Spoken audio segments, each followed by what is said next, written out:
Welcome back our channel. ഇന്ന് നമ്മൾ discuss ചെയ്യാൻ പോകുന്നത് +1, അതായത് +1 ഇംഗ്ലീഷ് എക്സാം അല്പസമയം മുമ്പ് കഴിഞ്ഞിട്ടുണ്ട്.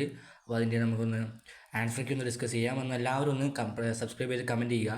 എക്സാം എങ്ങനെ ഉണ്ടായിരുന്നു, അതേപോലെ തന്നെ ആൻസർ കീയിൽ എന്തെങ്കിലും തെറ്റോ പിശുക്കോ അഥവാ എന്തെങ്കിലും ഡൗട്ട് ഉണ്ടെങ്കിൽ ഒന്ന് കമൻറ്റിൽ അറിയിക്കേണ്ടതാണ്. നമുക്ക് ഫസ്റ്റ് ക്വസ്റ്റ്യൻ നോക്കാം. അതായത് പൊതുവെ എൻ്റെ അഭിപ്രായത്തിൽ ഈ എക്സാം എന്ന് പറയുന്നത് ഒരു മോഡറേറ്റ് എക്സാം അല്ലെങ്കിൽ ഒരു ഈസി എക്സാം ആയിട്ടാണ് ഞാൻ കണക്കിടുന്നത്. ടഫായിട്ട് ഒരിക്കലും തോന്നാൻ ചാൻസ് ഇല്ല. കാരണം പക്ഷേ ക്വസ്റ്റ്യനിൽ മാത്രം ചെറിയതായിട്ട് പാറ്റേൺ ഒന്ന് മാറിയിട്ടുണ്ടോ എന്നൊരു ഡൗട്ട് ഉണ്ട്. അതേപോലെ തന്നെ അതായത് ക്വസ്റ്റ്യൻസ് നേരെയല്ല, അതായത് എങ്ങനെയാ വെച്ചാൽ ഒരു ഇൻഡയറക്റ്റ് അതിൽ വന്നിട്ടുണ്ടോ എന്നൊരു ഡൗട്ട് ഉണ്ട്. അതായത് ഡയറക്റ്റായി ചോദിക്കുന്ന പകരം എന്തൊക്കെ ഇൻഡയറക്റ്റും അതേപോലെ തന്നെ മുമ്പ് കാണാത്ത പല ചോദ്യങ്ങളും മറ്റും ചിലവർ കണ്ടു എന്നൊക്കെ പറയുന്നത് കേട്ടു. അത് നിങ്ങളുടെ അഭിപ്രായം കമൻറ്റ് ചെയ്യും. What is the name of the balloon being referred in to the contest? Last answer പറഞ്ഞാൽ ലേ ഹോളയാണ്. സിമ്പിളാണ്. രണ്ടാമത്തെ ഉത്തരം ഞാൻ ഉത്തരം മാത്രം പറഞ്ഞു പോവാം. രണ്ടാമത്തെ ഉത്തരം എന്ന് പറഞ്ഞാൽ അത് ട്രിപ്പ് ഓഫ് ലേ ഹോളയാണ്. മൂന്നാമത്തെ പറഞ്ഞാൽ ആനിമൽ സൗണ്ട്. ഏറ്റവും സിമ്പിളായിട്ട് തോന്നിയ ക്വസ്റ്റ്യൻ ആണ് നമ്മുടെ ക്യാറ്റ് ആൻഡ് ഡോഗ്സ്. പിന്നെ ഫോർത്ത് വൺ ഈസ് ഫ്രൈറ്റ് ഉണ്ട്. അത് സ്കെയർഡ് ആണ് എൻ്റെ ആൻസർ. സ്കെയർഡ് ആണ് എൻ്റെ ആൻസർ. നമ്മൾ അടുത്ത പേജിലേക്കാണ് പോകുകയാണെങ്കിൽ ഒരു പോയം വന്നിട്ടുണ്ട്. ഇവിടെ ഐഡൻറ്റിഫൈ ചെയ്ത പോയറ്റ് സിമ്പിളായിട്ട് മനസ്സിലാവും. ഡെത്ത് ലെവലറാണ് പോയം. ജെയിംസ് ചേർലിയാണ് നമ്മുടെ ഇവിടെ പോയറ്റ്. റൈമിംഗ് സ്കീം ഈസി മനസ്സിലാക്കാം. Field, kill, yield, still. A B ആണ്. Plans with place with skilled. ഇത് ചെറിയൊരു ഡൗട്ട് ഉണ്ട്. അതായത് ഇതിൻ്റെ ആൻസർ ചെയ്യുന്നത് ഇവിടെയുള്ള ഈ ലോറൽസ് ആണോ എന്നൊരു ഡൗട്ട് ഉണ്ട്. അത് നിങ്ങൾ കമൻറ്റ് ചെയ്യുക. കാരണം അതൊരു ഒഫീഷ്യലായി കൺഫർമേഷൻ വന്നിട്ടില്ല അതിന്. പിന്നെ what do some men plan in place with kill നമ്മൾ പറഞ്ഞു. അതിനുശേഷം ഫ്രേസൽ വെർബ് ഈസി ആയിട്ട് കിട്ടും. അതായത് ഗിവ് അപ്പ് ആണ്, ഉപേക്ഷിക്കുക. പുട്ട് സ്റ്റോപ്പാണ് ഇവിടെ ചോദിച്ചിട്ടുള്ളത്. അതായത് ഉപേക്ഷിക്കുക, അതാണ് ഗിവ് അപ്പ്. ഇനി ഫിൽ ഇൻ ദ ബ്ലാങ്ക്സ് ആണെങ്കിൽ റെസിസ്റ്റൻസ് ആണ്.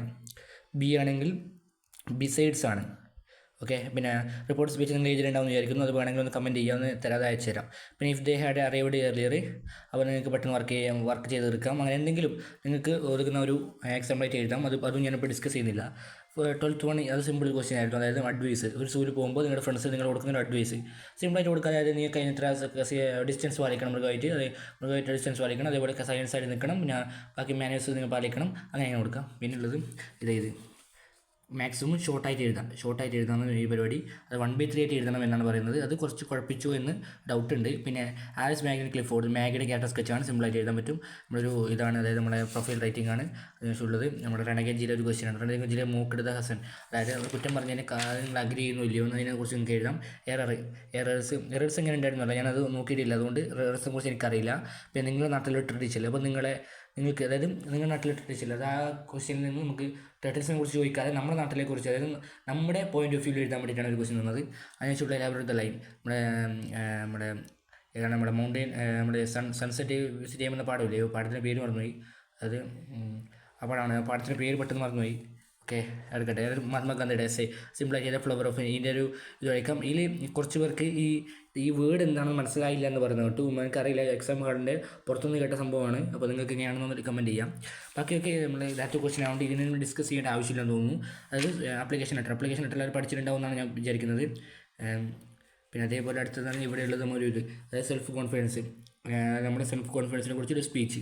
Read of the following the Titanic. അതായത് ഈ മെൻ്റൽ ഹെൽത്തുമായി കോൺഫിഡൻസ് എന്ന് പറഞ്ഞാൽ 2-3 പാഠം മൊത്തം, അതായത് നമ്മുടെ വാക്കിങ്ങിൻ്റെ പാഠമുണ്ട്, അതേപോലെ തന്നെ എന്തുണ്ട്, 2 സ്ലീപ്പ് ഉണ്ട്, എല്ലാം കോർഡിനേറ്റ് ചെയ്തിട്ടൊരു ക്വസ്റ്റ്യനായി. ഇതിലെല്ലാം ഇൻക്ലൂഡായി, അതായത് സ്ലീപ്പായി, അതേപോലെ ഇതായി. ടൈറ്റാനിക് ഈ ക്വസ്റ്റ്യൻ കൂടുതൽ പേര് കണ്ടിട്ടില്ല എന്നാണ് പറയുന്നത് കേട്ടത്. ഈ ക്വസ്റ്റ്യൻ ടൈറ്റാനിക്കിൻ്റെ അതായത് അധികം ശ്രദ്ധിച്ചിട്ടില്ല. ഇത് രണ്ടും എനിക്ക് കൂടുതൽ പേര് അറ്റൻഡ് ചെയ്തിരിക്കുന്നത്. അപ്പോൾ എന്നാലും ആൻസർ കീ PDF വേണമെങ്കിൽ ഒന്ന് കമൻറ്റ് ചെയ്യുക. അതേപോലെ തന്നെ ഡൗട്ട് അല്ലെങ്കിൽ പറഞ്ഞ എന്തെങ്കിലും പിശക് ഉണ്ടെങ്കിൽ ഇത് ചെയ്യുക. കൂടുതൽ ആൻസർ കീക്കായിട്ട് ഒന്ന് സബ്സ്ക്രൈബ് ചെയ്ത് ബെല്ലൈക്കൺ എനേബിൾ ചെയ്യുക.